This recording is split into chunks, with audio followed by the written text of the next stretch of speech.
Good morning, everyone. Good morning. Very good. How are you? Excellent.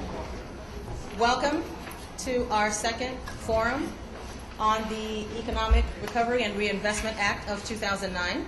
My name is Marjorie, and I'm the Senior Director of Research and Programs at the Congressional Black Caucus Foundation.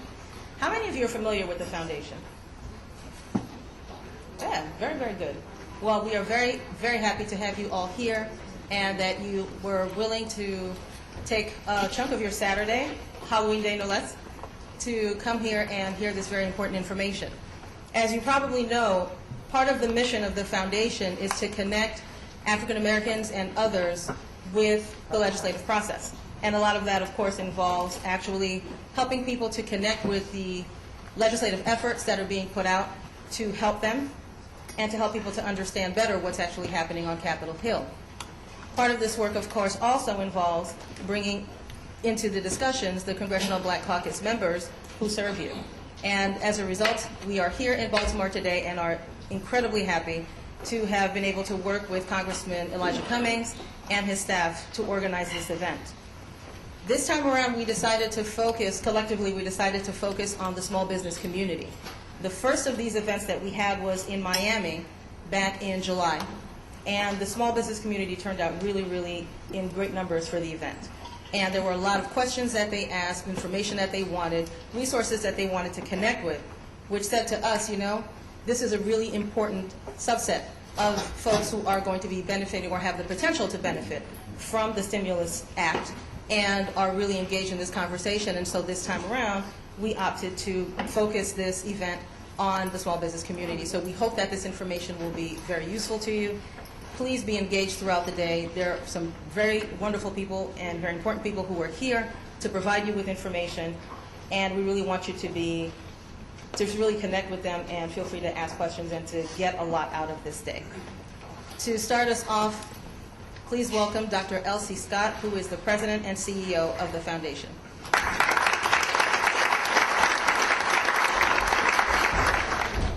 Thank you, Dr. Innocent. You know, part of the reason why some people can be successful is because you have good staff. And at the foundation, we have very good staff. I don't think I've worked a lot of different places, but no place have people been so dedicated and so hardworking as the staff of the Congressional Black Caucus Foundation. So I want to thank Dr. Innocent and Dr. Hackshaw, who have coordinated the conference, and the rest of the CBCF staff. And I want to thank Congressman Cummings' staff for their support of this event today. And I want to thank you all for coming out. When I got up this morning and it was misty and it was raining a little bit in some parts when I was driving over from Washington, I said, oh my, people may not come out. They haven't invested any money in here, so they may decide that, hey, I don't feel like going. But I know the people are here because you are concerned, because you care, because you want to learn, you want to be connected. So I'm glad that the people who didn't want all those things stayed at home, because we're going to have a great day today. I want to thank Congressman Cummings for inviting us here, because we don't go to congressional districts unless we are invited. He wanted you all to have this information. So we thank him for bringing it to you.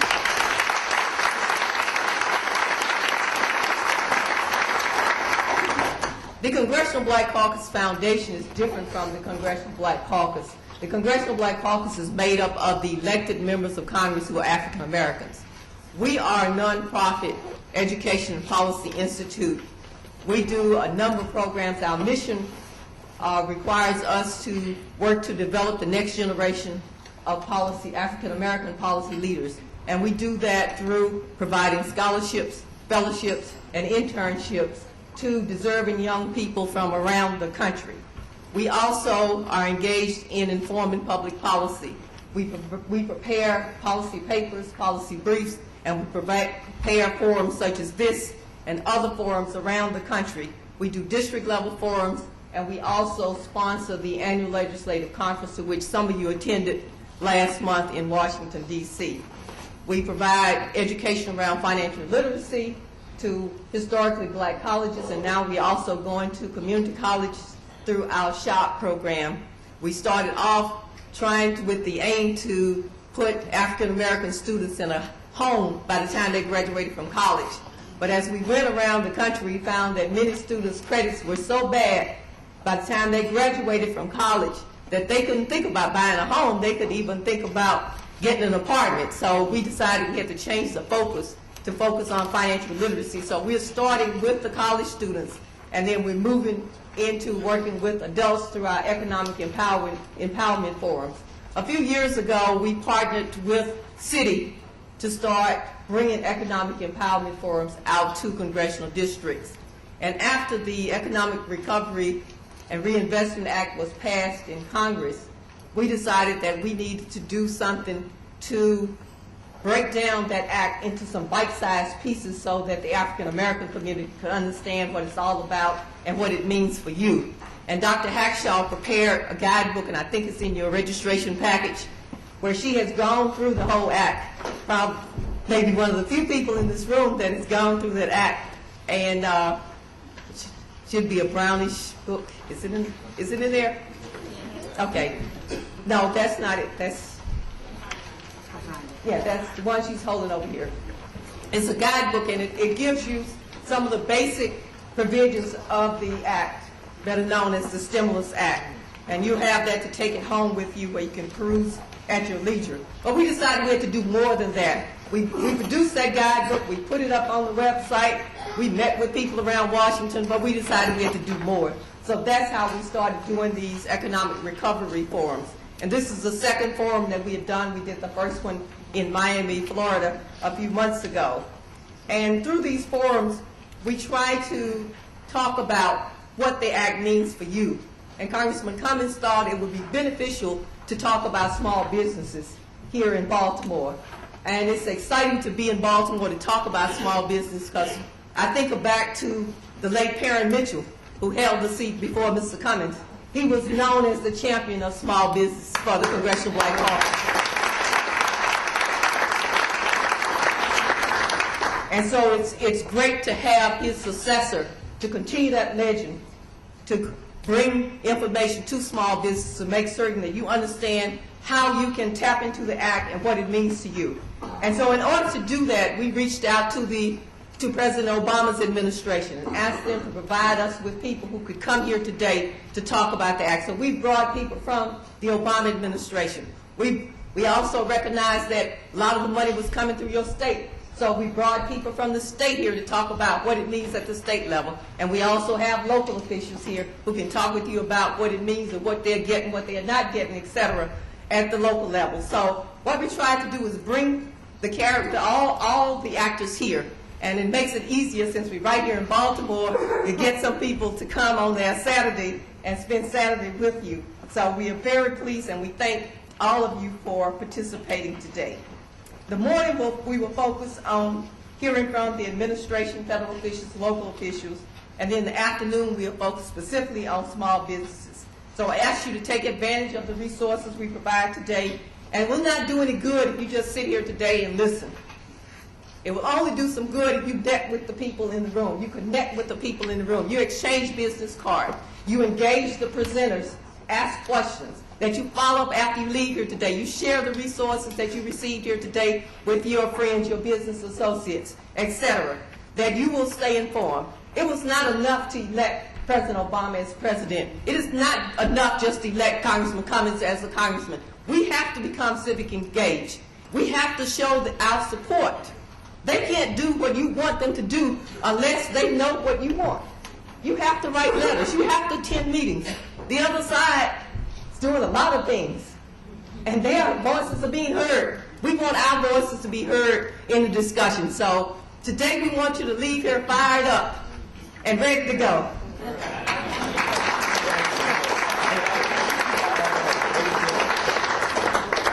As I mentioned earlier, Citi, when we were wanting to do more with educating the African American community around financial empowerment, Citi stepped up to the plate.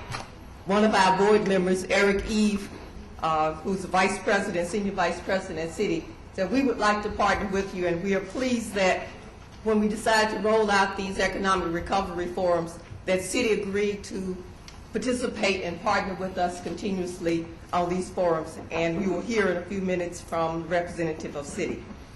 Now it is my pleasure to present to you your congressman, who needs no introduction, from the 7th Congressional District of Maryland, been serving since 1996. He serves on the Transportation Infrastructure Committee, where he's chair of the subcommittee on Coast Guard and Maritime Transportation, Railroads, Pipelines, and Hazardous Material. He serves on the Oversight and Government Reform Committee also, serving on the Domestic Policy, Federal Workforce, Postal Service, and the District of Columbia Subcommittee. And in addition, he serves on the Joint Economic Committee. He's the former chair of the Congressional Black Caucus, and he formerly served on the board of the Congressional Black Caucus Foundation. He's an activist, an outspoken speaker, and somebody that you are very proud of, I'm sure, to be representing you. So show your appreciation for your Congressman, Congressman Elijah Cummings.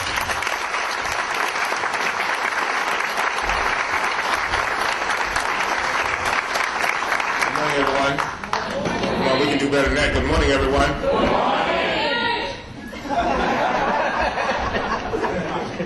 All right. First of all, I want to thank Dr. Scott for her leadership. How long have you been there, Doc? Go ahead. 06. Since 06. She, you know, Dr. Scott, Hearn Mitchell used to say, he would say, I'm a small piece of leather, but I'm well put together. And Dr. Scott is just simply an outstanding leader. It's one thing to take an organization, look at it, and try to tread water with it and keep it in place. It's another thing to build it and make it better so that future generations might be inspired by your work and then build upon what you do. And Dr. Scott is such a leader. And I thank God that she is at the foundation. She has brought a professionalism to our foundation that we have not seen in years. And I just want you to know how special she is, and I would appreciate it if you would give her a round of applause.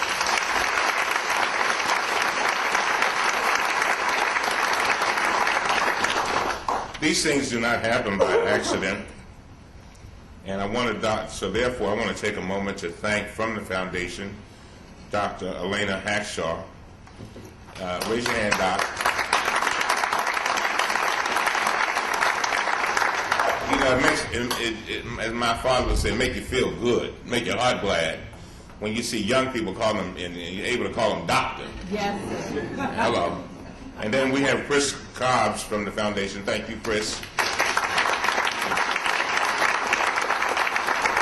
And of course, the phenomenal, incredible Trudy Perkins of my office.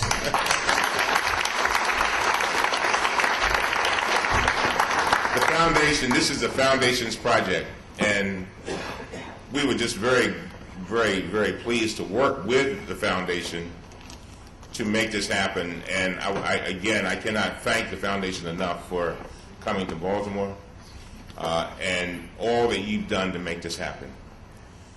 And I wanted to thank Citi and Reginald Exum, who's here, and to thank you for what you've done. It is these things don't happen, you know, when you know that coffee y'all drinking and pastries you may have eaten, whatever. That stuff don't happen by accident. Somebody got my father used to say he only had a second-grade education, but he always say somebody got to pay. Somebody gonna pay. And so we want to thank our sponsors and thank Mr. Reginald Exum and the Vice President at Atlantic Region of Citi. I'm going to be very brief because I want us to get to our panel, our panelists. By the way, I want to thank all of our panelists for being here. Thank you so much.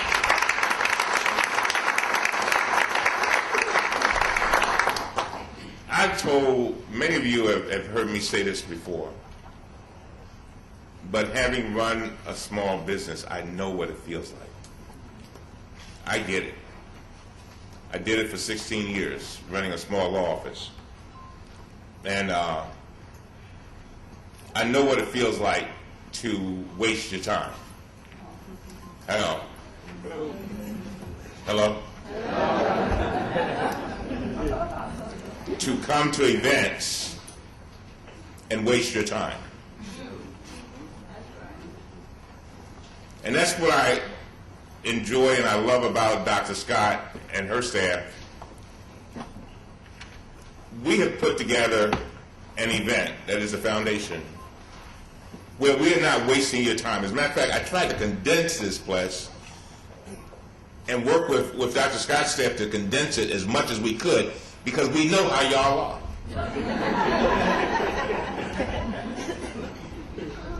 Y'all come from the beginning, and then by the end it's tailed off. So we made sure we made every piece of this essential for you to be here. So I know y'all. I know you got the shop. I got that. I know you got it. But this is an investment in your future. This is an investment in your survival. So I'm begging you. I'm not asking. Asking is too cheap. I'm begging you to stick around for this entire program. We got panelists who've taken off their Saturday from their kids and from the things that they have to do, and so I'm begging you to stay. That's number one. Number two, I want you all to get to know the people in the room. We go through this life so often, and there are people that's got an office right down the street from us. And we never meet, never greet. We come to events like this. And you know the story about the man who went to the conference and he came home and said, he was at the conference and said, well, I ain't going to speak to nobody with a bald head. I'm not going to speak to anybody who's black. I'm not going to speak to anybody who's white. I'm not going to sit and chat with anybody who's skinny. And definitely ain't going to talk to nobody who's fat. So when he got home, his wife said, baby, how was the conference? He said, it was the worst conference I've ever been to. And she said, why? He said, because everybody was stuck up.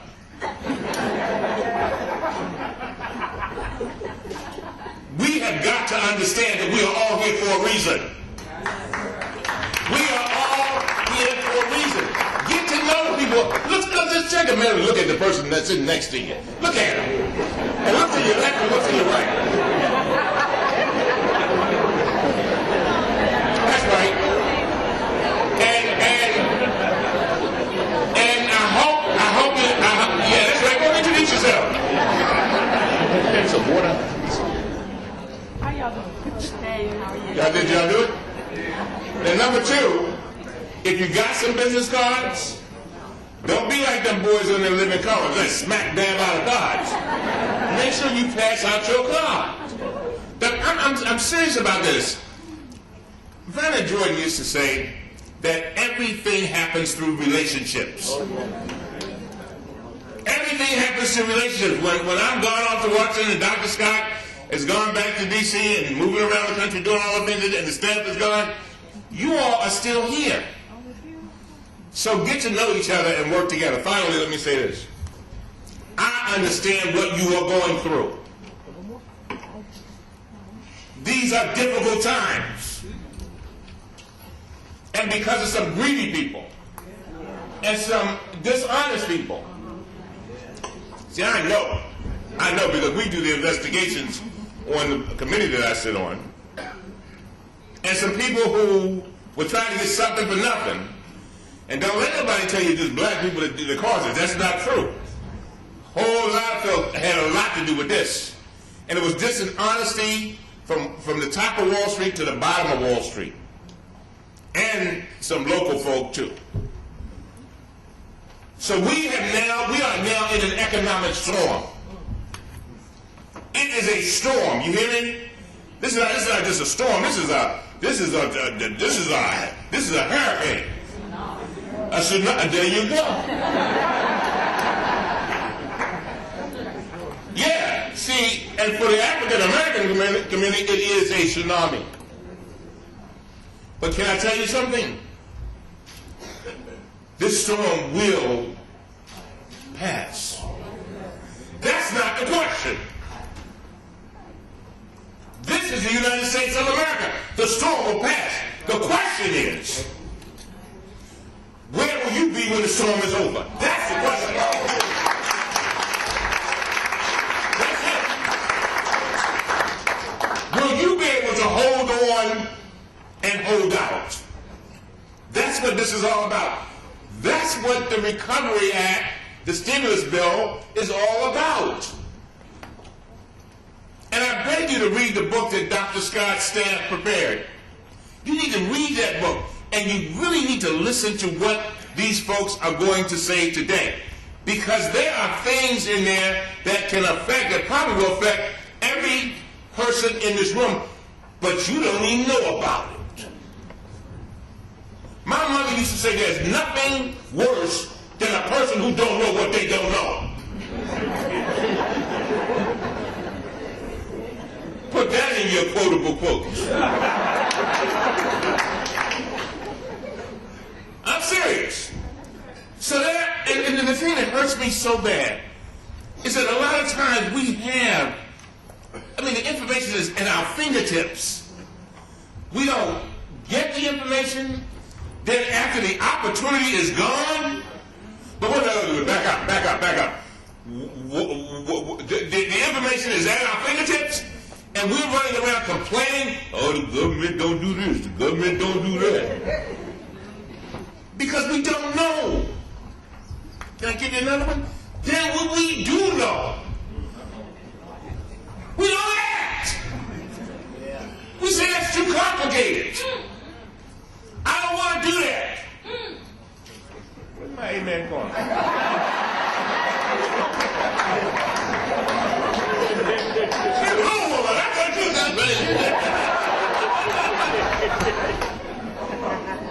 And so what we have to do is take advantage of these opportunities. That's what this is all about. We do not have time to waste your time. And I had a long speech, but I'm not even going to give it. Because I want you to understand that this is what it's all about. You know, I was trying to go through my notes and try to find that quote that Jesse Jackson gave in the 1998 convention when he talked about the little boat and how he wanted to go where the big boats go.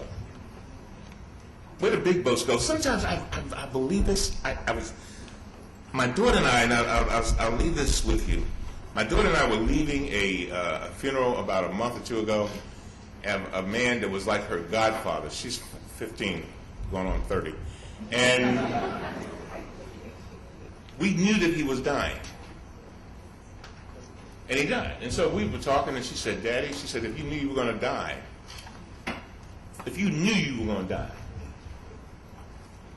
within the next month, what would bring a tear to your eye? I said, the first thing would bring tears. That's easy. I said, the first thing would bring tears to my eyes is not seeing you get your college education, because I think every parent wants to see their child grow up and to know that they're going to be all right. I said, but the other thing that would bring a tear to my eye is all the potential that I saw in my community that was never realized. Yes. There was never the dreams that people dreamed, that they found every excuse in the world not to pursue them. The little boys that came with gifts of poetry and art, and who could have been another Barack Obama, but yet and still end up on a corner or in a coffin at 19 years old or 16. That's and low expectations. Low expectations. We have got to reach higher heights, and we've got to reach for the very, very best. And that's why I love Dr. Scott's staff. They are a high expectation group of folk. And when you look at the way this thing has been put together, you will see that they had pulled every string that they could pull, every person that they could pull, every aspect of this thing that they could pull. Look at that book, the one on the stimulus bill. See how it's put together. If you want an example of excellence, that's what it's all about. And so, I want to go where the big boats go. I'm tired of seeing my people in a culture of middle-of-the-roadness, culture of mediocrity, culture of low expectations, culture of failing to act, culture of saying, I'm not going to do that because it's inconvenient, understanding that they need to sacrifice for a moment so that they can have long-term gains and opportunities. I'm tired of that. And so I come to you, I ain't beating up on you. No. I've come to encourage you and to thank you for what you're doing. I tell people all the time, I got to end with this. You are some very special people. See, a lot of people, I remember when I got in my first law office, it wasn't much. About 2 rooms. Old tacky chair that I got from the Salvation Army. And a desk that I had bought from home. And I'll never forget my boys came by.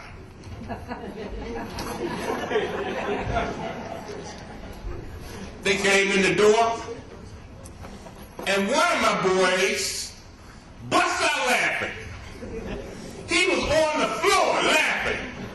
He said, man, this sure is a tacky office, Jack. But I said, at least it's mine. It's mine. It is mine. And I have paid for every paper clip. And I asked him, you got one? But I understand, because what you have done is that you've gone out there and put yourselves on the line. Some of you mortgaged your house. Some of you got a spouse who told you this morning, why don't you just go out there and get a real job? Don't raise your hands. Some of you prepared a payroll with paychecks, and you couldn't even cash your own check because the money was not in the account. Don't start crying yet. Many of you, because I've been there, have gone to the bank and could not get a $5,000 line of credit. After you deposit hundreds of thousands of dollars in that same bank.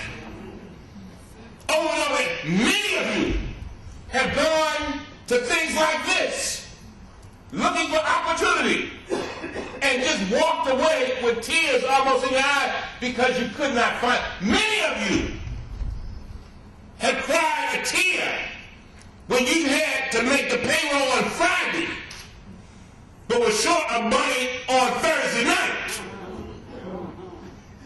and had to go and borrow money from people you never wanted to borrow it from. That's right. But there's somebody who went to borrow money from somebody who didn't loan you the money after they said they would loan you the money.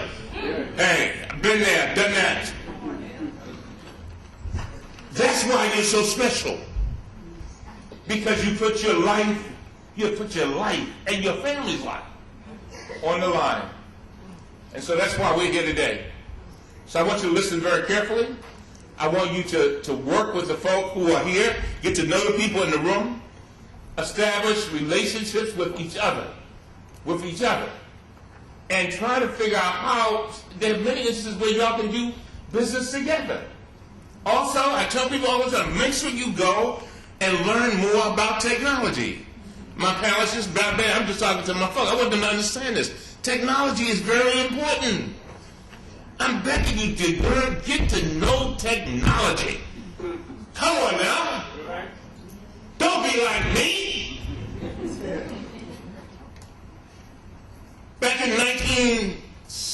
1995, about 93, sitting at a table with lawyers from Baltimore, Piper, all these big firms, doing municipal bond work, Elsie. And so they go around the table, and this is my first meeting.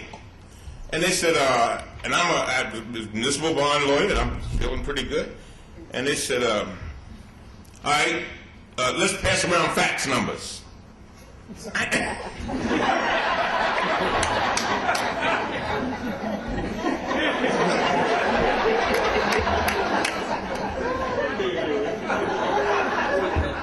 I pushed the guy out of the desk, and I said, what did he say? You know, fax number. Get your fax number. I'm almost finished with it. I know you give me a second. So I said, pass around the fax number. I didn't even know what a fax was. Do not be like me. Then I had to rush and call my office. And the secretary said, yeah, fax, yeah. I said, well, how do we get faxes? She said, every now and then. I said, well, where do we get them from? How do we get them? She said, Don's office supply. I said, okay. I said, give me the number for Don. So I just rushed back in there and gave the number for Don's office supply on St. Paul Street, or Charles Street.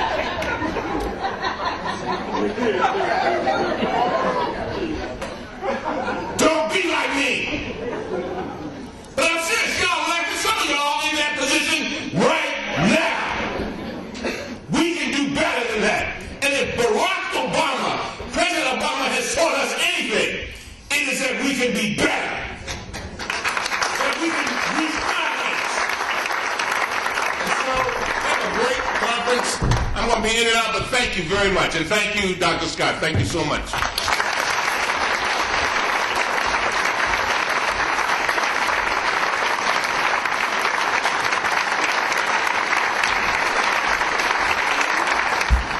We are very proud of our Congressman Cummings. Thank you very much for your words of inspiration. Now, I know you all fired up now. Ready to go. Is there any seats, any extra seats beside you? Let me raise your hand. Yeah, they'll raise their hands so people who are standing there, see some seats scattered in here. Thank you. It is now my pleasure to introduce our corporate sponsor, our partner, I like to call him, because as the Congressman has mentioned, these things don't come for free. We didn't charge you a registration fee today, right? Nobody paid a registration fee to come here. So we have asked Citi to help us to pay for the bill here today. And when I first reached out to Eric Eve about doing these, and we started talking about whether they would be a target if they come to these events, because so many people are mad with the banking industry. But he's probably going to be one of the more popular people here today. When you read his bio and see what he does at Citi, Reginald Exum is the Vice President for Community Relations. He serves as a liaison between community groups that are seeking grants and contributions and funding. So I know he's going to be very popular. You can read his full bio. But what I would like to emphasize is that beyond what he does all day at Citibank, he also volunteers in the community. He has a passion about youth and education. He serves as a mentor to young men. So we are very pleased that he's decided to take this Saturday to spend with us and to help us to pay for this, bringing you this for free today. I would like to bring to the podium Reginald Exum, Vice President. Thank you, Dr. Scott. Good morning, everyone. Good morning. I'm still trying to figure out what I did to somebody, somewhere, to have to follow Congressman Cummings. I'm going to do my best. Earlier this week, had an opportunity to talk to a class of about 15 students. We started off with about 15 students. They're part of a program called the Network for Teaching Entrepreneurship. High school students. Start out with 15. We go in. I use my background in commercial loan analysis, marketing research to try to give them some good information that they can start with right now that will hopefully take them to the next level. About 15 minutes into my discussion, because I don't like to lecture, we try to make it very interactive, there was an announcement. And it said, oh, if the students are interested in participating in some activity, please come down to the office and sign up. So of the 15 students, about 11 immediately left the classroom. Okay, that's fine. But the 3 or 4 people that stayed along said, we will have a discussion now. And so for the next 45 minutes, we started to talk about why it's important for you as a future business owner, as a future business leader, to take advantage of the opportunities. We talked about why sales, whether you want to be an attorney or a doctor or a car mechanic or something else and own your own business, why it's important to know about sales, why it's important to understand finance, why it's important to understand accounting. One gentleman said to me, well, geez, I'm a good football player. I want to play football, but Plan B says I'm good with cars also. So if I blow my knee out, I can still work on cars. So I want to hear, how can I start to prepare to do that for cars? If football happens, that's great. But I also have my Plan B. So in talking with those students, they had a very, very good conversation. When the other 11 students came back, one guy said, I don't know why you left. You missed a lot of good information today. And he said, well, can you talk to me? Can you tell us what you said? I said, well, one important thing you have to realize is you have to take advantage of opportunities. You have to take advantage of the opportunities, and you have to recognize when those opportunities present themselves. So in saying that, I want to say to all of you owners here today, we're almost standing room only on a rainy Saturday morning when you could be doing other things. You feel that getting information here today is so important that you are here right now, early on Saturday morning. So I want to applaud all of you.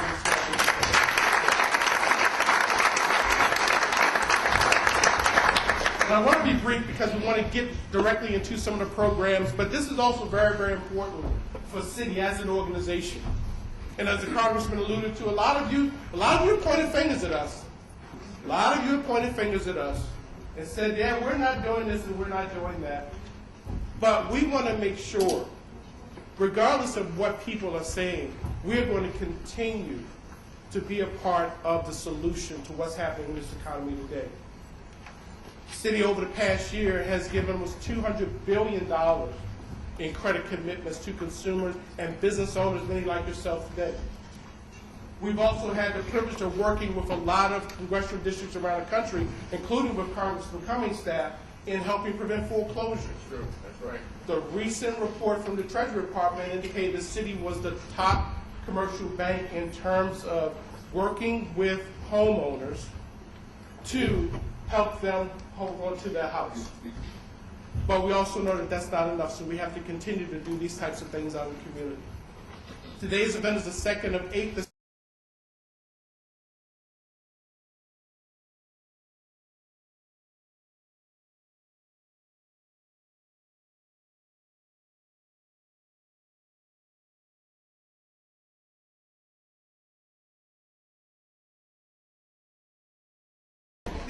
He said, please remind them that I'm not from New York, that I'm from Baltimore. I'm a native Baltimorean, so my office is right here in Baltimore. Thank you. Okay, now we are ready to move into the meat of the program.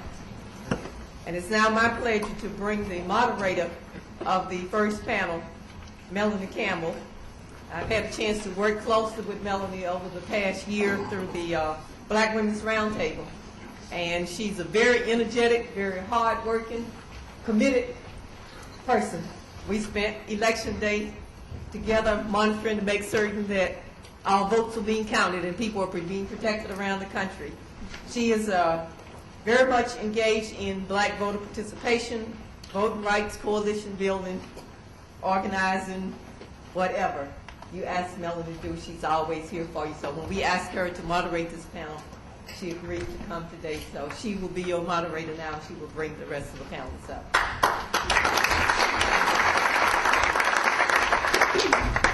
Good morning. Good morning. I'm going to be a very good moderator and moderate. How about that? But I do have to thank my sister, my dear good sister friend, Elsie Scott, Dr. Elsie Scott. She's also on the board of the National Coalition, and she's a sister who's kind of one of those quiet storms, and she does get it done, Congressman. Right. And I want to thank Congress and your staff and your team for inviting me. Can you hear me okay? And the Congressman, I remember, I think it was 2006, that you attended an intergenerational dialogue we had over at the National Council of Negro Women with Dr. Height with our Black Youth Vote conference, and you motivated those young people to go out and turn out that vote in 2006, and we know what happened after that. And then we know what happened last year. So I want to thank you also for your leadership and all that you do every day. So, we know why we're here. I want to ask you a couple of quick questions. I'm going to assume this is why you're here. Tell me, you can raise your hand and nod. Why are we here? We want to know where is the money. That's right. That's right. How do I access it? Right. And what do I need to do to receive it? Which is preparation. Now, have I left out anything? Okay, panelists. I'm going to introduce you. I'm not going to read your bios. These are some very, very distinguished men and women who are here, but I will call you up in the order of which you will be speaking. We have Mr. Garrick T. Davis, Policy Analyst, Recovery Implementation, Office of the Vice President. Mr. David Henson, National Director, Minority Business Development Agency.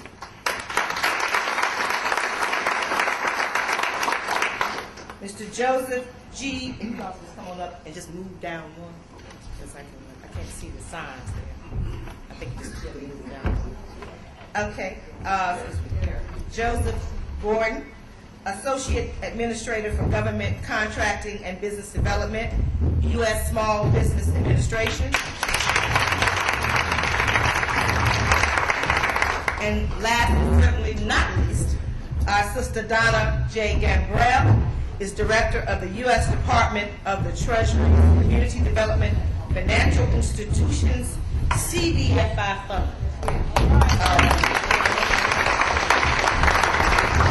And what I'd like for you all to do, you have about 5 to 7 minutes, 2 to 3.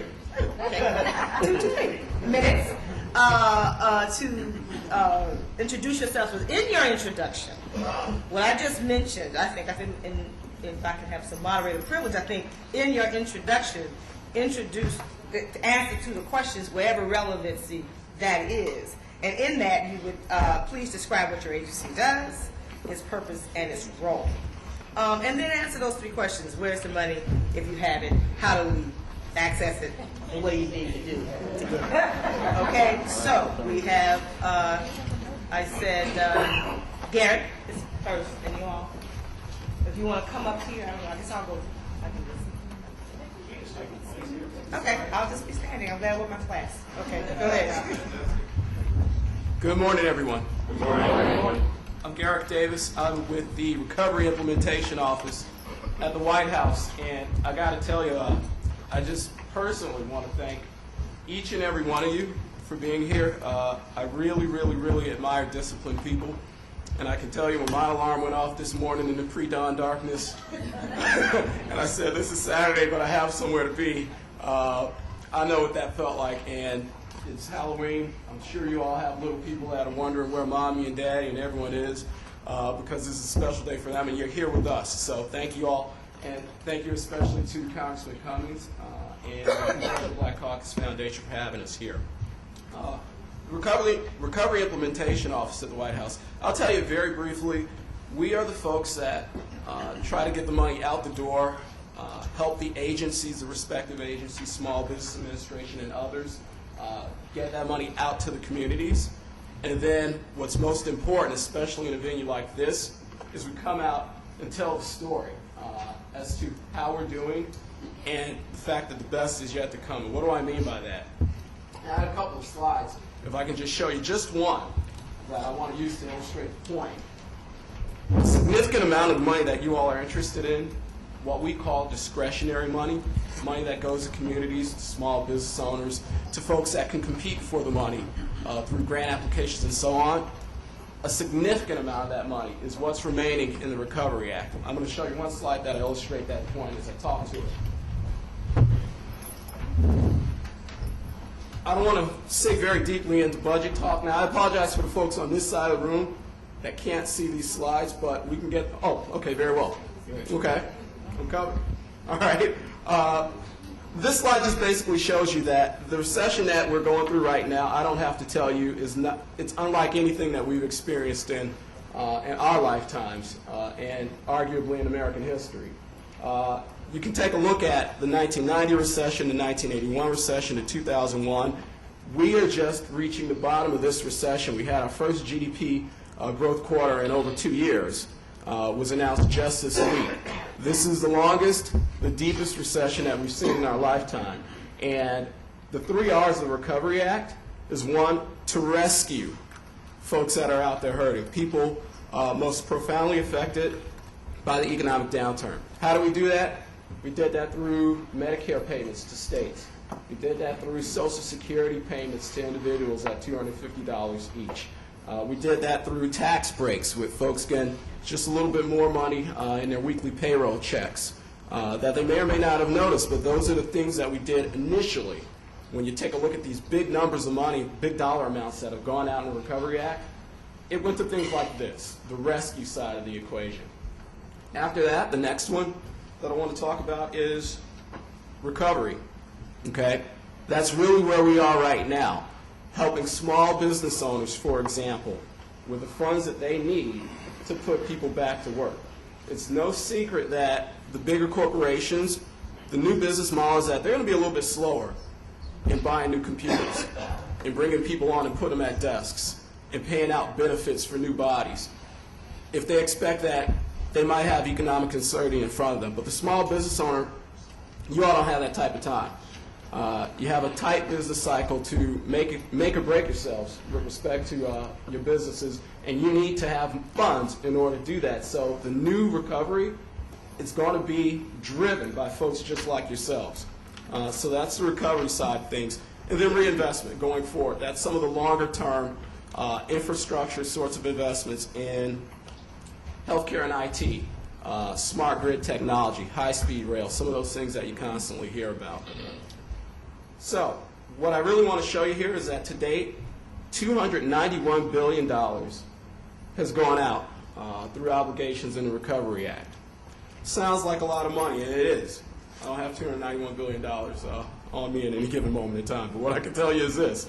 You take a look at this chart, and despite what you've heard, folks talking about whether or not the Recovery Act has worked, whether or not it was worthwhile, you can take a look at this chart and see that we're roughly 46% of the way through. If you take a look at July to December 2009, by design, the Recovery Act is on schedule, both in jobs created, 650,000 that we announced at the White House just yesterday, and on spending. So with that said, if you take a look from January 2010 through September 2010, that's your time. The money that's on the front side of this graph here, those were mandatory payments that went out. Some of the Department of Transportation projects that you've seen around, brought to you by the American Reinvestment and Recovery Act, all wonderful things. But if someone tells you or leads you to believe that the money that you would apply for as a small business owner, the money that is most important to your enterprise and the reason why you're here today, if someone leads you to believe that that is come and gone, they're not telling you all the facts, all right? And this graph illustrates that, and I've got people here that are going to attest to it and tell you exactly how to get to that money. Short story, I'm one of those people that, I'm a movie buff. And what I can't stand is the person who, they sit there with you in a movie, it's a great movie, you tell them all about it, and they fall asleep somewhere in the first hour. And at the end of the movie, they're going to tell everyone they know, hey, I didn't like that movie. Well, the Recovery Act is kind of like that movie. You got to stay awake and take a look at what's going on in its entirety. And part of that onus is on us, and that's why I'm happy to be here, because we need to get out and tell the story. Okay? A year ago, we told one of the greatest stories told in American history, all right, with respect to getting messages out and having people act on the message that we delivered. Now we're all behind desks and so on, and it's very tough to get stories out about the Recovery Act and some of the other great things that we're doing, such that it matters to the people, such that we get it to the people who it matters most to. So I'm glad to be here, and I'm going to save these slides. You can have these, and we can talk about these once we're done with the panel. But I want to turn the microphone over to the next panelist so we can start to talk about how you can actually get some of the funds that remain out there in the Recovery Act.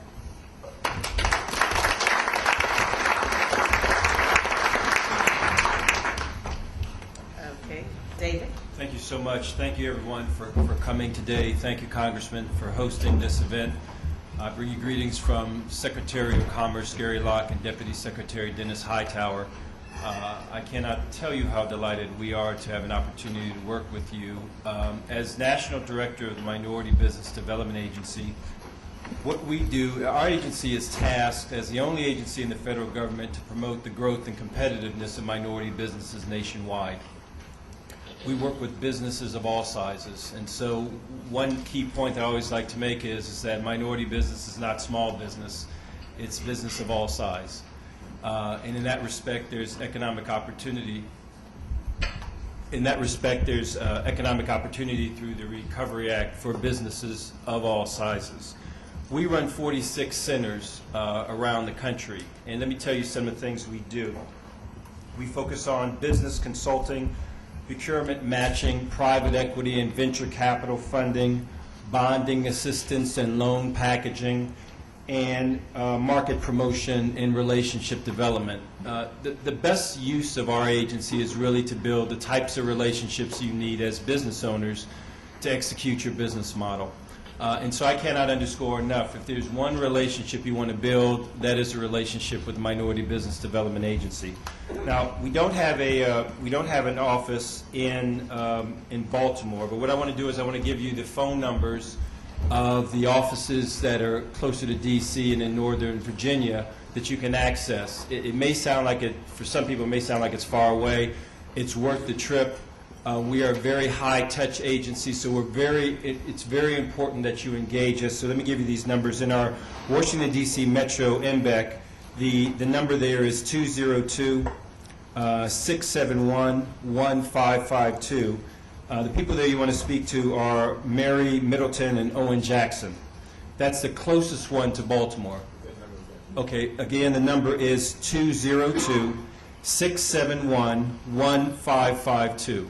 You want to call, you want to ask for Owen Jackson or Mary Middleton, and tell us about your company and set up an appointment to come in and to meet with us. We will sit with you, we will review your business model, and we will tell you exactly where you fit in to stimulus opportunities.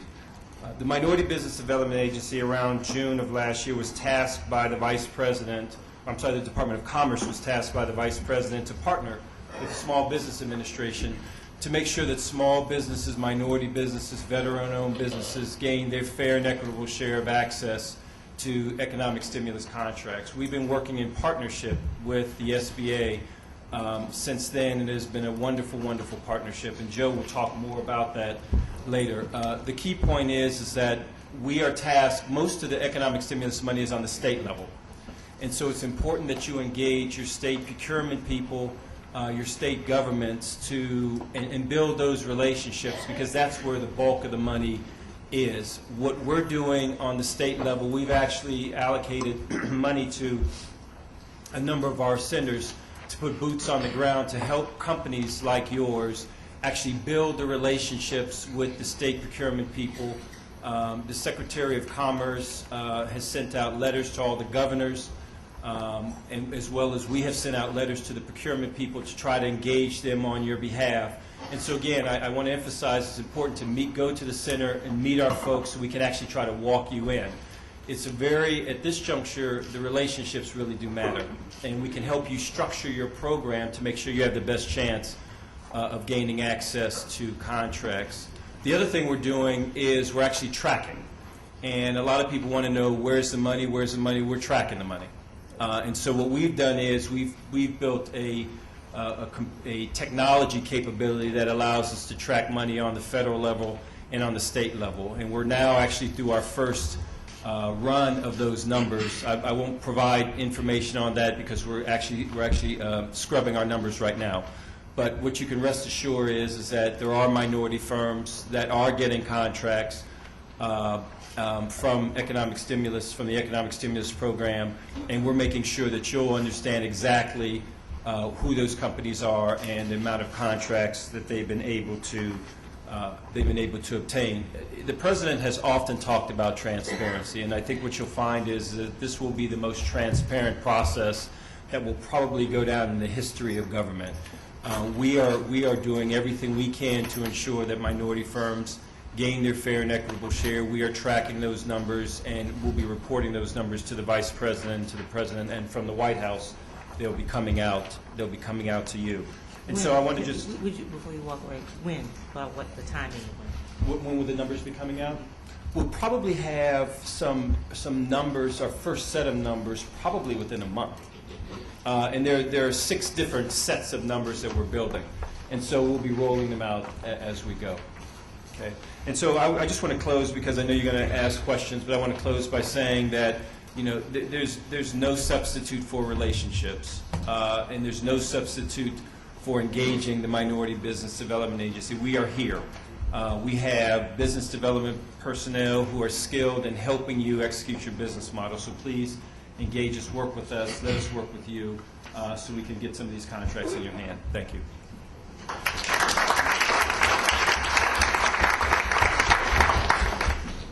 Thank you, Melanie. Thank you, Congressman Cummings, and thanks to the Congressional Black Caucus Forum.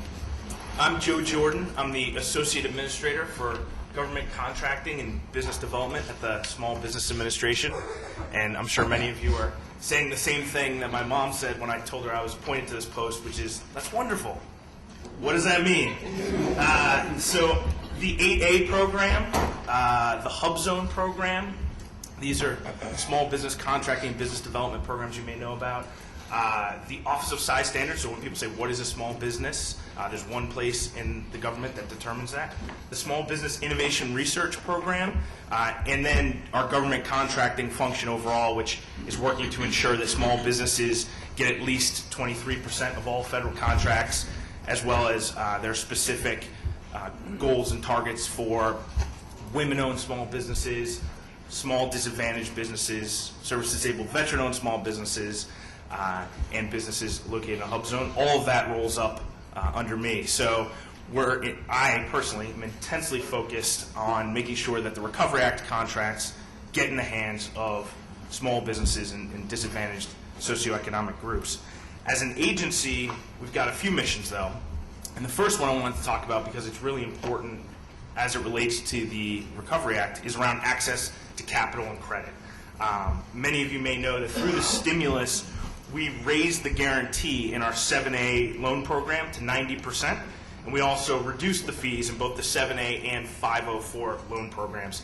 And again, I'm sure many of you are saying, you know, 7A, 504, is there an English translation for that? And let me just say that, you know, these are our flagship loan programs. They're really aimed to help small business owners, you know, start their businesses, grow, create, retain jobs, all those sorts of things. But to get the specifics, I'm going to skip to the answer first, which is, if you take away anything from the next 2 or 3 minutes that I'm about to speak, it's 1, go to your local SBA district office. I believe OJ is going to speak a little bit later, Oliver Phillips. We have a SBA district office here in Baltimore. I think it's on Howard Street. These people are on the front lines. As the congressman said, he knows, he's been in your shoes, he understands these issues. These SBA district office personnel really understand your issues. And yes, oh good, Steve's here. And stand up, introduce yourself, because this is the person on the front line that you're going to want to meet too. He's the district director of the district office here, and you know, I didn't even know. So see, even behind your back, I say great things. They really are great. The second thing is, I know a lot of you are real busy, and it may be tough to take the time even just to go down the street and visit the district office. So from your home, from your office, go to SBA.gov. Specifically, I want to make a plug for right in the front page, there's a link to it, but SBA.gov/training. We've got brand new online, and everything I'm saying now is free, of course, online training. It's a 30-minute self-guided it's Recovery Act contracting, or Recovery Act, how to win federal contracts. It is an incredibly powerful, helpful, effective use of about half an hour of your time, where you go in and you learn all the steps that I would tell you, which is getting the central contractor registration, get your DUNS number, getting the dynamic small business search, learn how to use the Federal Business Opportunities website, learn how to do a solicitation, learn what to do if you don't win, how do you get feedback from the contracting officers, who are the agencies that are buying what, all these types of things that would take me a long time to rattle off. They're all on there. They're all free. We've also just gone out with a brand new version of that, specifically geared towards women entrepreneurs. So it's got a lot of the same basic information, but gives you a little bit more, more access to the tools that you can utilize as a women-owned small business. So now the question is, has any of this worked, and is there anything left for me? Not me, Joe, but me, you. And the answer is yes. So through September, as a lot of you know, with the access to credit, especially for small businesses, had been quite tough. The credit markets were frozen. Well, the 7A loan volume for September was the highest it's been in 2 years. So we really are seeing some positive signs. Through the Recovery Act, we've been able to provide lending support of nearly $13 billion through 33,000 loans. I'm also very proud of the fact that we over-index in giving loans to aspects of the market, places in the market that, for whatever reason, have difficult times finding credit. So we have about 1 in 5 SBA loans going to minority-owned businesses, and 1 in 5 SBA loans go to women-owned businesses. So Administrator Mills frequently says, hey, this is who we are, this is what we do, and the Urban Institute said the SBA is 3 to 5 times more likely to provide loans to women and minorities. So I do encourage you to go into your district office, go to SBA.gov, and avail yourselves of these opportunities. Director Hinson said that Dave and I have been working really closely together as we reach out to all the different agencies to ensure that minority women, veteran-owned firms, small businesses have access to these government contracts. We're just wrapping up a 90-day targeted effort where we met with every agency to really get from them a plan for how they were going to get contracts in the hands of these groups, and then a list of events that they were going to host or participate in. We're now analyzing the results of that collectively so that we can double down on the things that were most effective over the rest of the Recovery Act period. Overall in the Recovery Act, this is the is there any money left piece. Overall in the Recovery Act, there's about $60 billion in federal contracts. Of that, only about $17 billion has been awarded. So there's still time. There's still plenty of opportunity for you guys to go out and get some of this money. But it has been working thus far. About 27% of the contracts have gone to small businesses. So that's about $4.5 billion in the hand of small businesses. Also, more than 15% of the contracts have gone to minority-owned firms. So that's over $2.5 billion already. And we're more than double our goal for small disadvantaged businesses, which includes our 8A program businesses. We're at 10.5% there. So we are very proud of our performance thus far. And I'm cautiously optimistic. If you look at the trend, it's still improving. But we've got more to do. And this is where I make the plug. We need your help to do it. We need more small businesses who understand the process or avail themselves of these opportunities, and so that we can build capacity in the community and really deliver on the goals. And with that, I'll save the rest for Q&A, but I'm really excited to be here. Thank you for having me.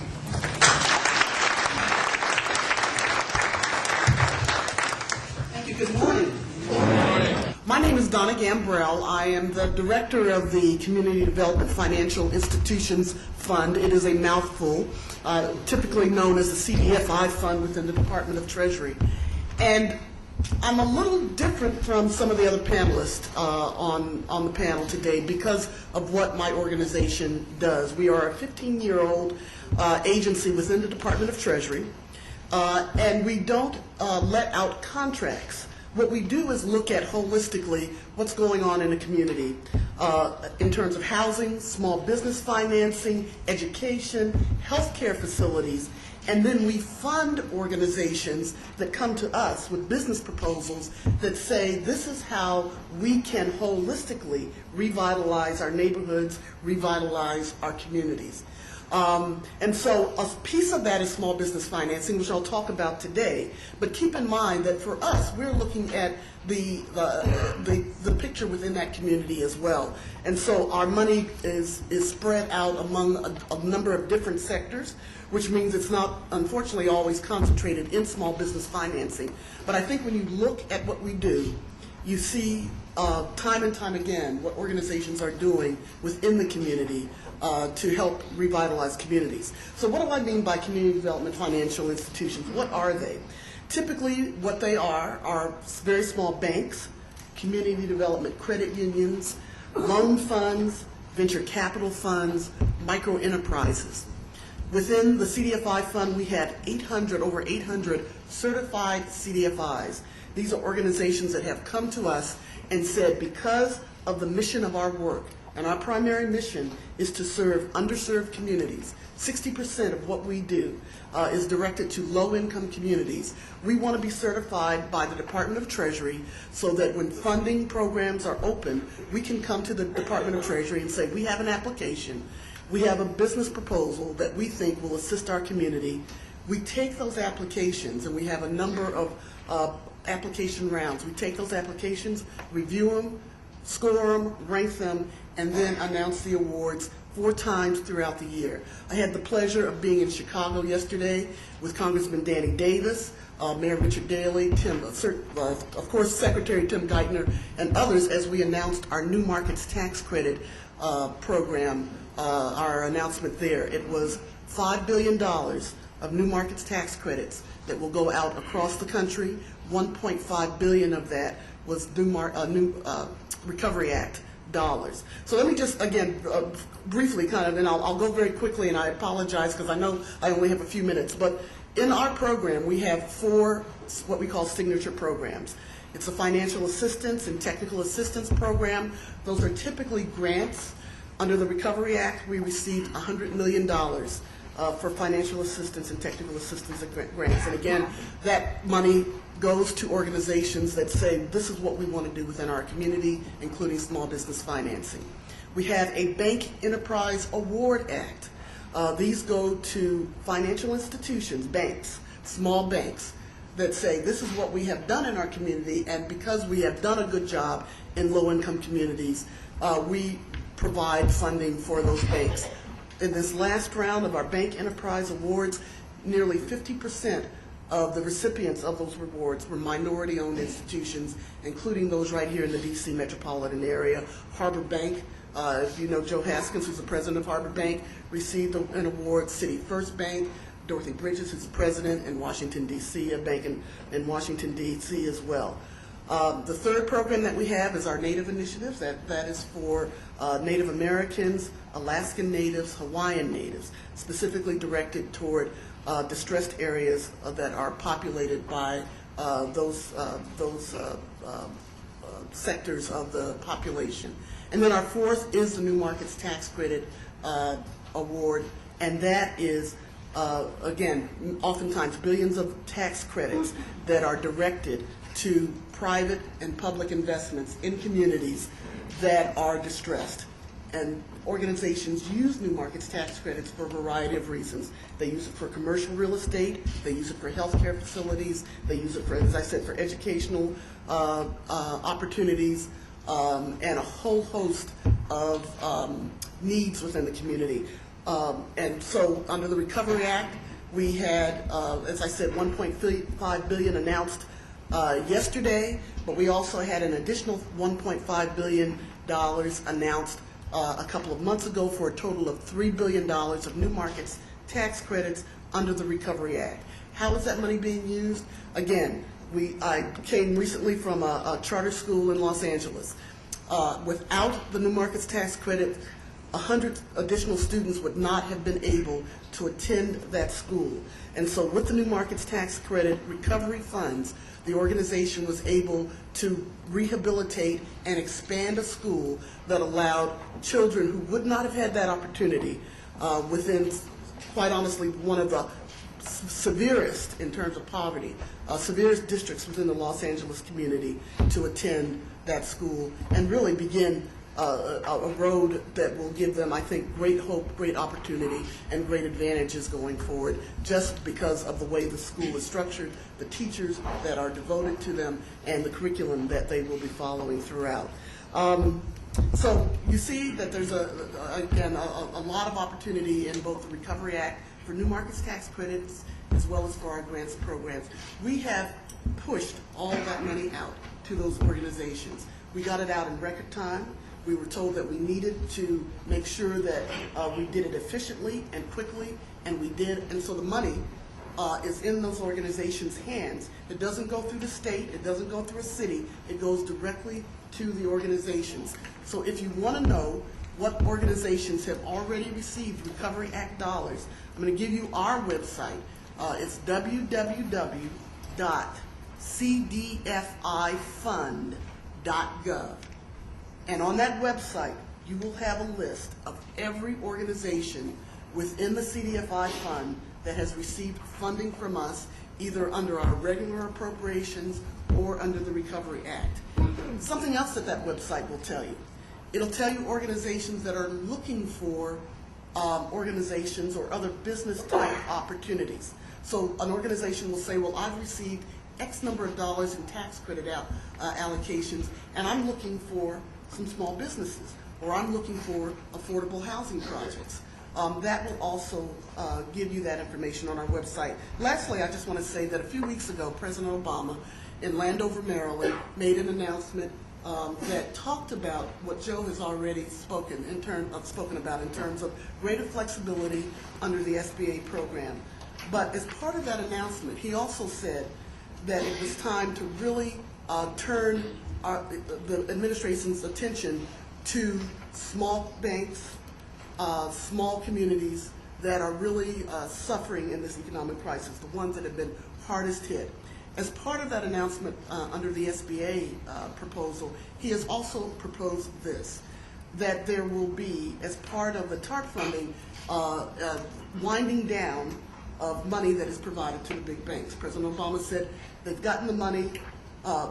We feel that it is now time to really turn our attention to Main Street America, to the community banks, to the community development financial institutions. Those institutions that have really have long roots within their community. And so as part of that, the proposal, he is working with not only SBA, but the Treasury Department to provide low-cost capital funding for CDFIs, for community banks that are directed specifically to small businesses and small business financing. So I picked up the phone and I started calling a number of CDFIs.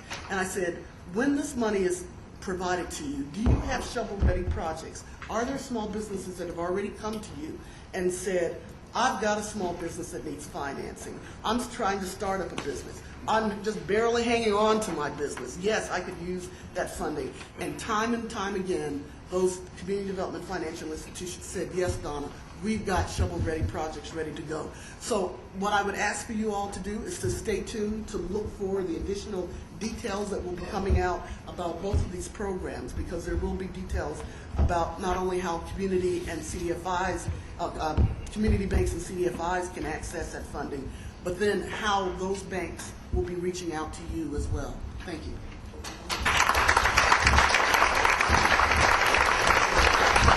All right, I think we're getting the information. Now here's what I got. I'm a old Baptist, former married to a Baptist preacher girl. So I'm like, I sometimes want to call Congressman Reverend Cummings, because he's got the spirit of I think your father, right? Mother. Yeah, mother and father, right. Okay, so here's what I thought I heard. Garrett said the money is not gone. You hear that? For what you all came here for. What I heard from Joseph and David and Donna is there's a couple of ways you can access that money. Face to face, go to offices, and technology. If everybody knows what happened in the last election. This administration is very, very tied to the utilization of technology. The Congressman talked about it. So access to information won't always be face-to-face. And in this time when we're going through this whole broadband expansion and adoption, business folks, and in my other life, I was in business for myself when I lived in Atlanta. So information is power, and you're going to have to access it, a lot of it through technology. I think we heard enough about how much money in some of these cases. I don't think we heard all of it. So, did I good synopsis? I hope. So now it's your turn. Correct? Questions?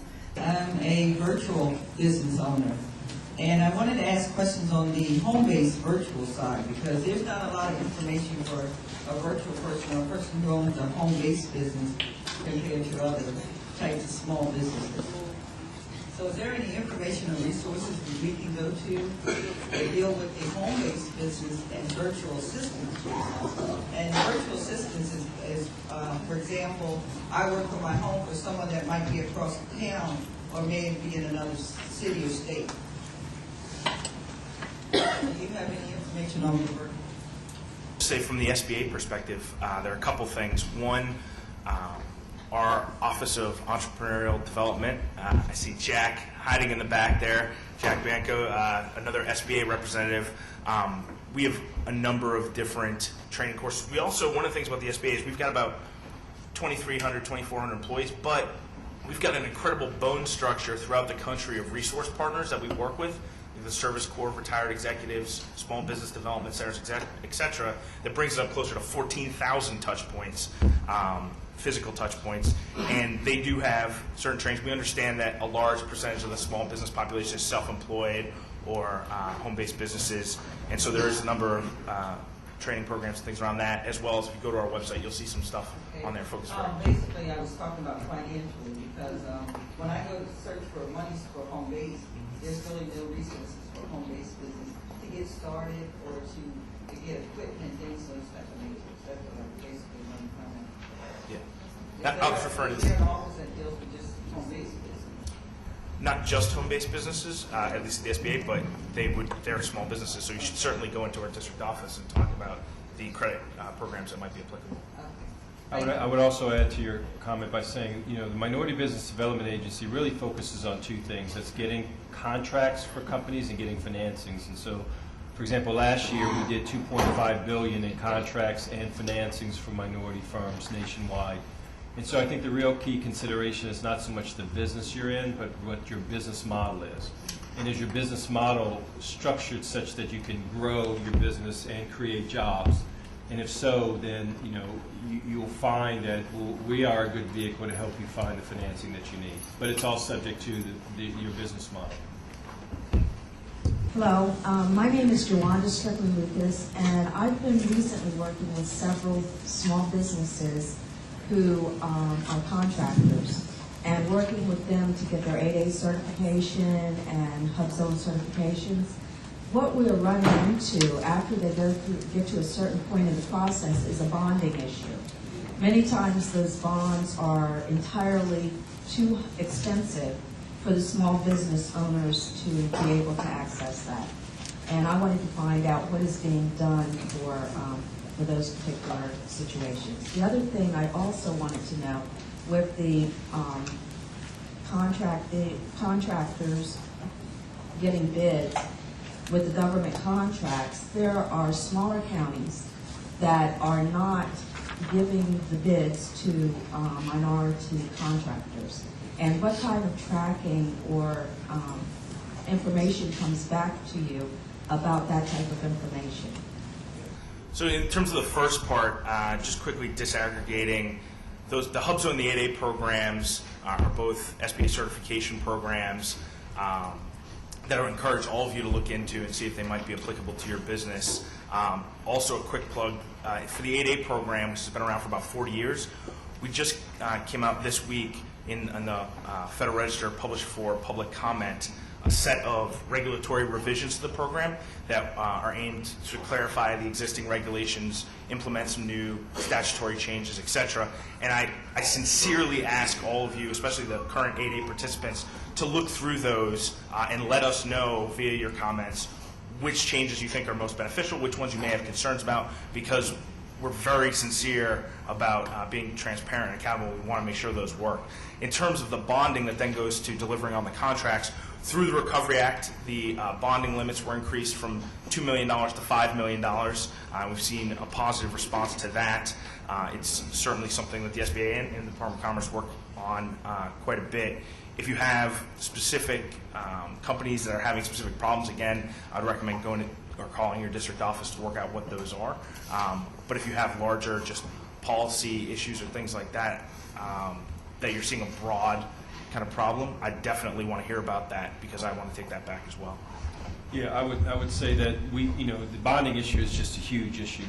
What's very interesting is that you have companies that are good enough to get the contract but not good enough to get the bond. And what there should be is performance-based bonding.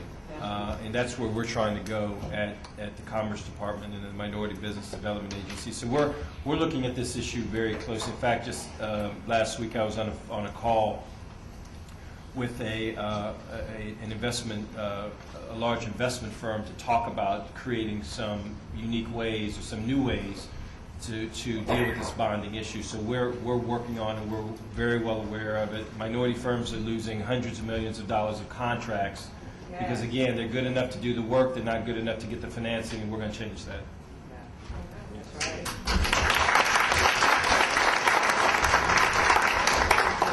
My name is Mary Reginald, and I'm with the Small Business Development Center, a business counselor. Actually, I'm out of the central region, but we are in every county in the state of Maryland. We are funded by the Small Business Administration, as well as DBAD. And I would really like to be able to partner with MBDA for those, since there is no office in Baltimore or the Maryland area, and work with them so we could refer clients if that is something that our agency or our funders, such as Mr. Umberger, who is our district director, says there's nothing, no caveat that wouldn't allow us to do that. But I encourage you to check the internet, Google Small Business Development Center. We don't want to compete with MBDA, but we would like very much to work with them on services that we could not provide. Perhaps, we could exchange and network. But, we are available in every county. So if you Google Small Business Development Center, you can choose the county that you wish to talk to. I'm co-located in Howard County in Columbia, Maryland, but I report to, and we're aligned with all universities throughout the state of Maryland. And invite you to look us up. And I would like to talk to you later, Mr. Henson.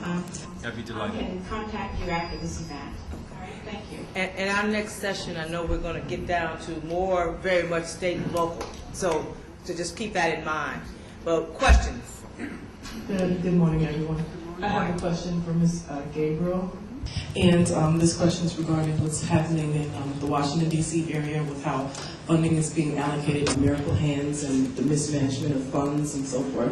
Is there a process in monitoring and tracking the funds so that it won't be bad for the rest of us that are trying to get started? Absolutely. At the CDFI fund, we have, as I said, a small office. I've got about 80 people who work for me. But there's a big component of that is involved in compliance, monitoring, and evaluation. We take very seriously the fact that these are taxpayer dollars. We take very seriously that we are under close scrutiny, and we want to make sure that those taxpayer dollars are handled in the way that they should be. So our compliance and monitoring and evaluation group does on-site visits to organizations that receive funding from us. They get regular checkups, if you will, in terms of how they're using the money. When an organization gets funding from us, they have to sign an assistance agreement that says this is how we will use the money, and if we use it any other way, they are subject to great penalty, including us taking the money back from them. So we really are, I think, very, very diligent about that. Because, again, the communities that we serve are the ones that can afford the least to have that money mismanaged. And so I think we do an excellent job of making sure that the money is well spent. Thank you very much. Thank you.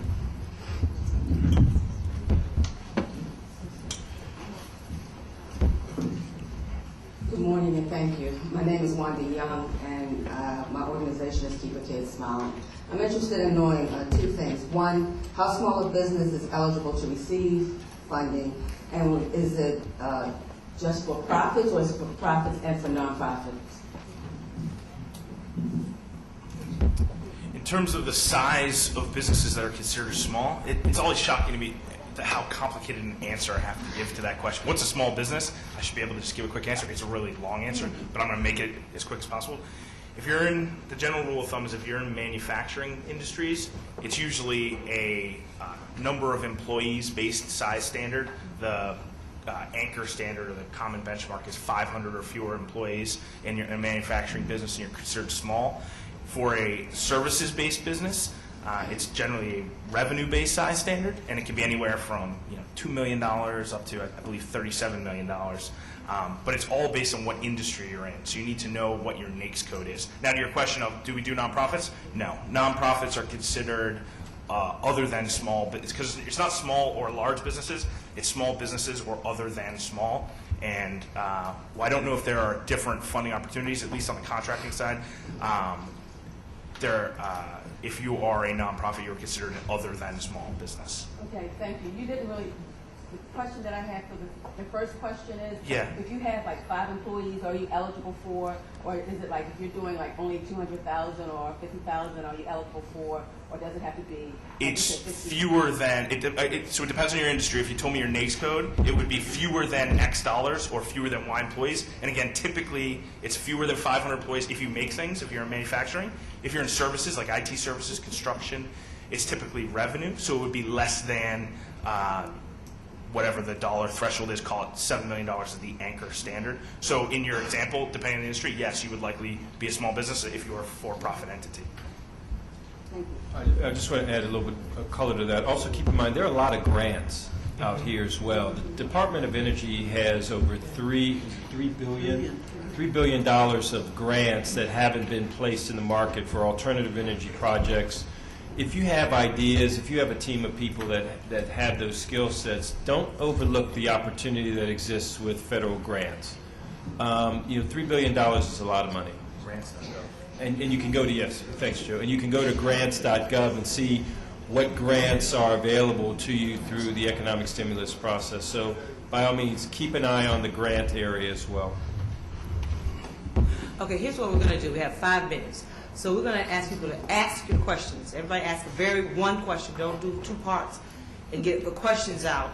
And then that way we can have the responses. Is that fair? Because that's the way I know to do this, is to keep the time. Good morning. My name is Boyer Freeman. I serve as the officer of the United Baptist Missionary Convention for the state of Maryland. We are the owners of the oldest African-American owned nursing home in the state of Maryland. We're licensed for 33 beds. We're principally a Medicaid facility. And my question relates to Mr. Gary Davis and the slide that he shared with us with respect to monies that's being distributed to the states in different pots. And money you mentioned was about $43 billion in Medicaid spending to the states to be distributed to the respective entities that are eligible.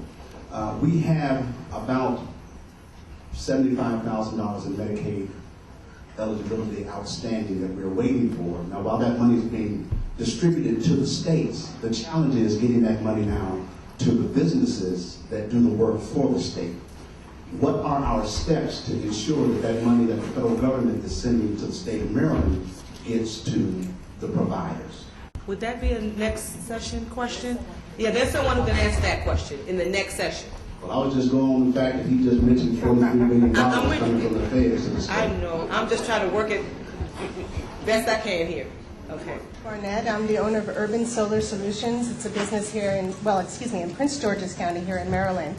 We do trainings, we do sales of individual items. We actually are a small entity, yet we have 10 NAICS codes that we have listed.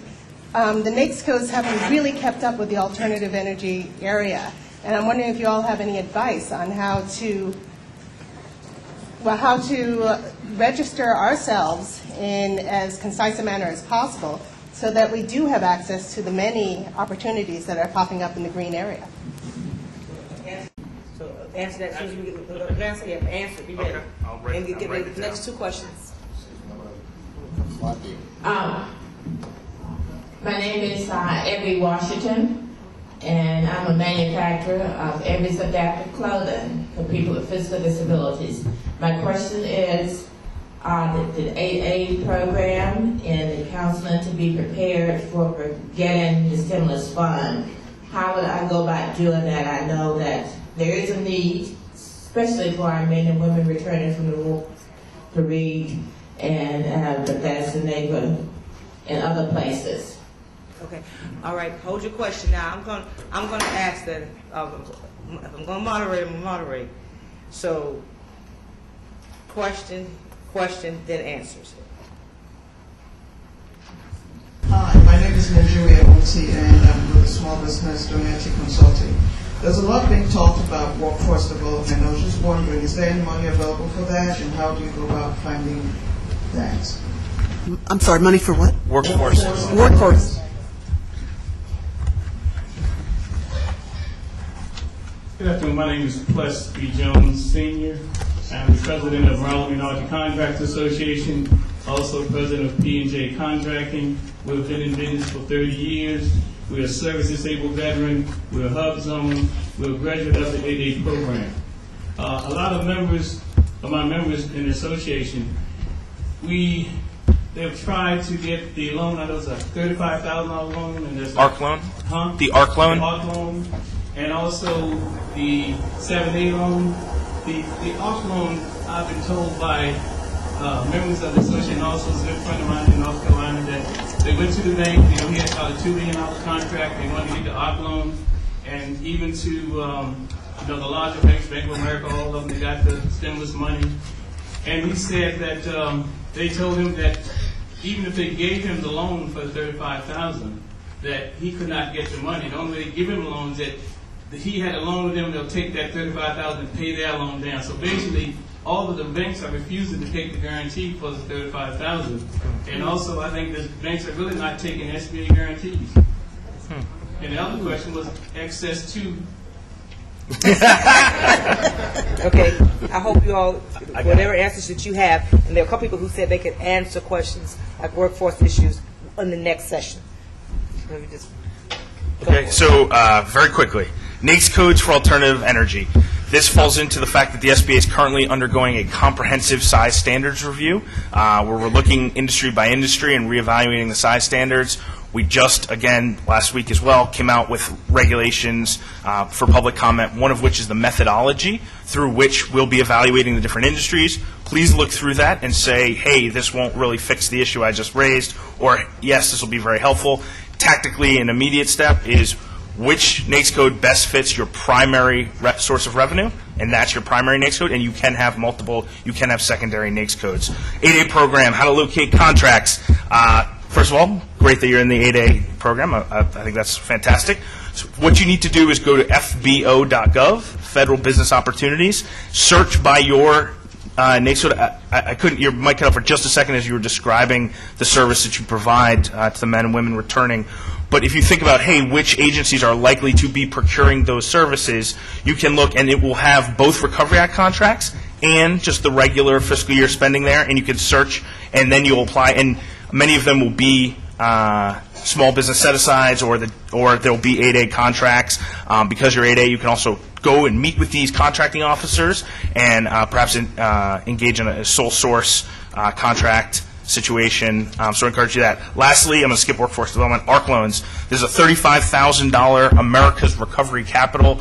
It's for creditworthy small businesses that are facing an immediate financial hardship. It's $35,000 to pay principal and interest on existing debt. There have been about 3,500 ARC loans approved thus far. We're averaging about 230 a week. We've got, to your question about the lenders, we've got about 900 lenders currently providing ARC loans, and an important part for those of you who maybe approached your current lender and were told, hey, we're not doing that. We're adding about 40 new lenders every week. We've got loans in 49 states plus the District of Columbia. Alaska's the only one that hasn't yet had one. 567 industries are covered. We had enough funding through the stimulus to provide 10,000 of these loans. Like I said, we're about 3,600, and we believe by next September 30th, when the Recovery Act ends, that we'll have given out the 10,000 loans. So I encourage you to talk to your existing lender, and that's as fast as I can go. Okay. And then one last response, and then we're going to ask you, give your email or phone number for contact information. And I know I have to take the hit for it, but this is my boss here, and I have to stop and get ready for the next session. For the participant who was asking about manufacturing funding for those with disabilities, in February, the Federal Reserve is hosting a summit here, but not here in Baltimore, but here in D.C., in the D.C. area. I can get you the information on that. I think I'm scheduled to speak there, but one of our CDFIs will also be participating, called the Disability Opportunity Fund. So even if you go on the website and look them up, they'll be able to talk about, or you'll be able to see what type of funding they provide, if I answered your question correctly, because I think you were looking for that type of funding, correct? Great, and I'll be happy to talk to you afterwards as well, and I'll get the information about the conference to you. My email address is Gambrell, G-A-M as in Mary, B-R-E-L-L-D as in David, at cdfi.treas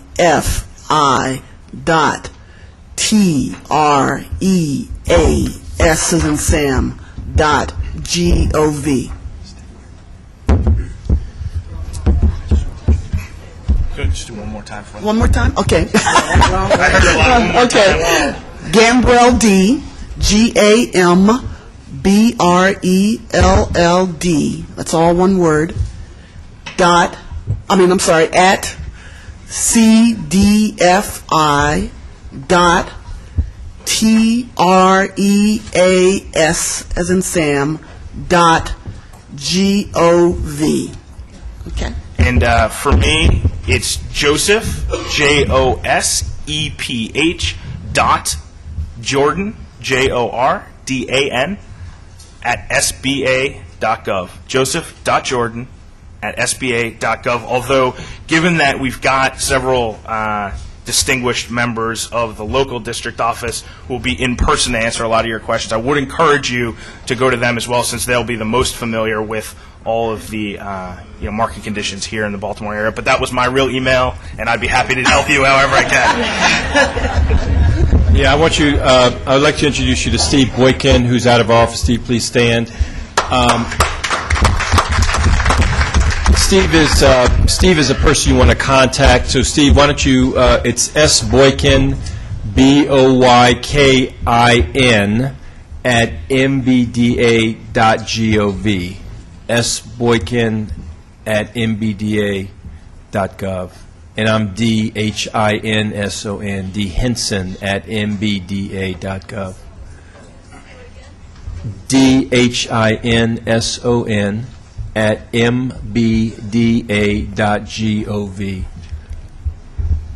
Thank you.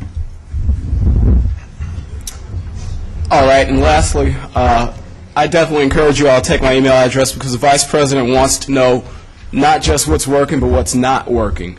And that's very important to him, and he asks us about that. So it's G. Davis, no dots, no spaces, G-D-A-V-I-S, at EOP, that's the Executive Office of the President, at EOP, no, OMB, I'm sorry, it's a long one, OMB, Office of Management and Budget, scratch that, it's omb.eop.gov, G. Davis at omb.eop.gov. Okay, you all, can we give our panelists a hand here?